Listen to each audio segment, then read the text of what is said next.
Good morning, all of you. How are you all? I hope you all are fine and safe.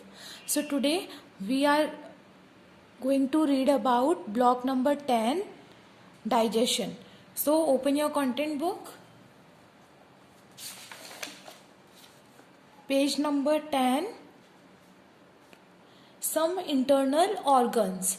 Some internal organs. Mention today's date, 2nd November 2020, and the day is Monday. And mention these line numbers also before the lines. So we start. The brain, heart, lungs and kidneys are 4 important internal organs in our body. We have 4 important internal organs: brain, heart, lungs and kidneys. These 4 are the more important internal organs in our body. The brain controls all the other organs and body parts. Brain क्या करता है? हमारे organs को control करता है, other body parts को भी control करता है. ये वर्क होता है ब्रेन का. It is located inside the skull. वो स्कल के अंदर होता है. स्कल मतलब जो हमारी आउटर कवरिंग होती है. हमें ब्रेन ऐसे थोड़ी ना दिख जाता है, एक्सटर्नली हमें ब्रेन नहीं दिखता है, वो हमारे इंटरनल बॉडी पार्ट में आता है. तो उसके ऊपर जो कवरिंग होती है उसे हम बोलते हैं skull. The brain also store information called memory. हमारी सारी इंफॉर्मेशन कहाँ स्टोर होती है? ब्रेन में स्टोर होती है. कहाँ पे स्टोर होती है? ब्रेन में. सारी मेमोरीज, सारी इंपॉर्टेंट इन्फॉर्मेशन, इंपॉर्टेंट हो या नहीं हो, सारी इंफॉर्मेशन और मेमोरी हमारी कहाँ पे स्टोर होती है? ब्रेन में. The heart pumps blood to all body parts. It is located towards the left inside the chest. Heart का क्या वर्क होता है? वो पूरी बॉडी में ब्लड सप्लाई करता है. पूरी बॉडी में ब्लड सप्लाई करता है. और वो कहाँ पर होता है? लेफ्ट साइड में होता है हमारी चेस्ट के. हमारी चेस्ट के अंदर लेफ्ट साइड पे हमारा हार्ट होता है. लेफ्ट साइड पे हमारा हार्ट होता है. Third is the pair of lungs are in the rib cage in the chest. Lungs pair में होते हैं, मतलब हमारे 2 लंग्स होते हैं. आपको पिक्चर में दिख रहा है, वी हैव 2 लंग्स. 2 लंग्स का एक पेयर बन जाता है. तो the pair of lungs are in the rib cage in the chest. हमारे रिब केज होता है ना चेस्ट के अंदर, उसके अंदर हमारे लंग्स होता है. लंग्स का पेयर होता है. The exchange of gases, oxygen and carbon dioxide, take place in the lungs. Exchange of gases मतलब गैसेस का एक्सचेंज होना. हम लोग क्या करते हैं? ऑक्सीजन इनटेक करते हैं और कार्बन डाइऑक्साइड एक्सहेल करते हैं. मतलब हम लोग ऑक्सीजन को लेते हैं और कार्बन डाइऑक्साइड को बाहर छोड़ते हैं. तो ये सारे जो एक्सचेंज होता है वो कहाँ पर होता है? हमारा लंग्स में होता है. ये किसकी हेल्प से हो पाता है? हमारा लंग्स की हेल्प से हो पाता है हमारा गैसेस का proper exchange. And the last one is kidney. The body has 2 kidneys which are shape like beans. हमारी बॉडी में, सबकी बॉडी में कितनी किडनीज होती हैं?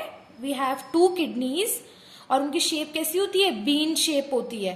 बीन शेप में होती हैं वो हमारी kidneys. The kidneys filter out waste from the blood. Blood में जो भी इम्प्योरिटीज होती हैं, जो भी अनयूजफुल मटेरियल होते हैं, उनको फिल्टर कौन करता है? हमारी किडनी उसमें हेल्प करती है. आपको सबको पता है स्टूडेंट, अगर हमारी किडनी वर्क करना बंद कर देती तो हम लोग डायलिसिस करवाते हैं. डायलिसिस की प्रोसेस होती है ना. अगर किसी पर्सन की किडनी डैमेज हो गई है तो वो क्या, उनकी कौन सी प्रोसेस से ब्लड प्योरिफिकेशन होता है? डायलिसिस की प्रोसेस से. तो मेन वर्क क्या होता है किडनी का? ब्लड को प्योरीफाई करना. The main work of kidney is to purify our blood. So these are the 4 more important internal organs of our body. The first one is brain, second is heart, third is lung and the fourth one is kidney. And these 4 body part play a very important role in our body. ये चारों ही बहुत ज़्यादा important role play करते हैं. इन चारों के बिना हम लोग नहीं survive कर सकते हैं. अगर इनमें से एक भी डैमेज हो जाता है तो we don't have any option for survive. Okay? So these are the 4 main important part of the body. Now move on the next page. Mention line numbers here also. Advancement in medical technology. advancement in medical technology, X-ray and sonography, also called ultrasound, have helped in finding out and curing diseases. X ray और sonography से क्या होता है student, ये हमें help करते हैं, हमारी डिजीज पता चल जाती है इनको करने से, और हमारा ट्रीटमेंट भी स्टार्ट हो जाता है.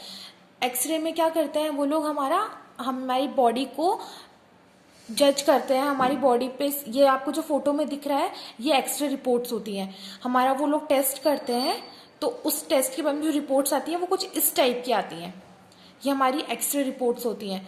वो पूरा जज करते हैं बॉडी को कि बॉडी में क्या डिजीज है क्या नहीं है. तो ये एक मेडिकल टेक्नोलॉजी है, बिना ऑपरेशन किए, बिना कहीं पे भी कुछ कटिंग किए, बॉडी पार्ट में कुछ भी हार्म किए, वो लोग एक मशीन के थ्रू हमारा एक्सरे करते हैं और सोनोग्राफी करते हैं, और इसकी रिपोर्ट जब आती हैं वो कुछ इस तरीके से दिखती हैं, जैसा आपको पिक्चर में दिख रहा है, ये एक एक्सरे रिपोर्ट है.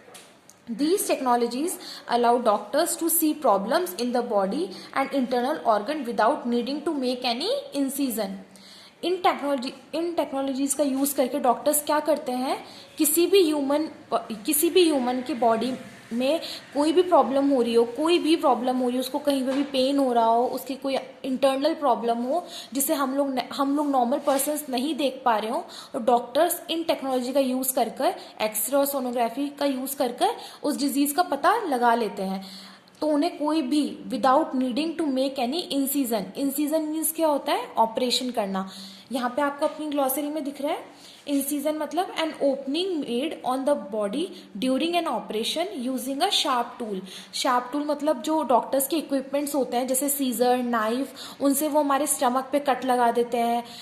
उसको बिना कट लगाए, बिना कोई ऑपरेशन किए, वो इन टेक्नोलॉजीज की हेल्प से हमारी डिजीज का पता लगा सकते हैं, सोनोग्राफी और एक्सरे की हेल्प से. उन्हें कोई भी ऑपरेशन करने की नीड नहीं होती है. X rays are also use to check for broken bones. In case हमारी बोन कहीं से ब्रेक हो गई है, हम लोग प्ले कर रहे हैं, हमारा एक्सीडेंट हो गया है, तो हमारी अगर बोन्स ब्रेक हो गई हैं, कहीं की भी बोन हो, हेड की, हैंड की, लेग की, बैक बोन हो, कोई भी बोन अगर ब्रेक हो गई है, तो एक्सरे की हेल्प से वो लोग इसको भी अच्छे से जज कर लेते हैं, अच्छे से पता लगा लेते हैं कि कौन सी बोन कहाँ से ब्रेक हुई है. सो ये एक्सरे और सोनोग्राफी बहुत हेल्प करते हैं, और एक ये न्यू टेक्नोलॉजी है कि इनकी हेल्प से बिना ऑपरेशन किए, बिना कुछ भी कटिंग किए हम इजीली पता लगा सकते हैं. हम लोग नहीं पता लगा सकते हैं, डॉक्टर्स पता लगा सकते हैं without any operation. So this is the medical technology. So this is it for today, student. You have to read this chapter at your home also and do your work in your notebook and exceed workbook very properly. We will meet in our next video. Till then, bye bye and take care.